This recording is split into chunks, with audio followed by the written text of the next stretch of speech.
Hi, welcome to this video. I'm gonna guide you through how to remove background in CapCut video.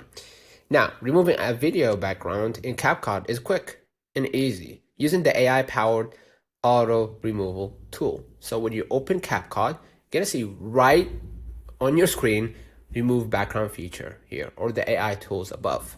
So we're gonna tab remove background, select the video or photo that you want this to be done with. So let's say a video. Let's say this video. Hit next. Fortunately, so because of the copyright, you won't be able to see the final result, right? Because sometimes CapCut will like automatically just blur out the final outcome, so no one can see exactly what the outcome is. But in your case, you can do it like on your own. I just showed you the steps, and CapCut automatically will remove your background. So basically that's it.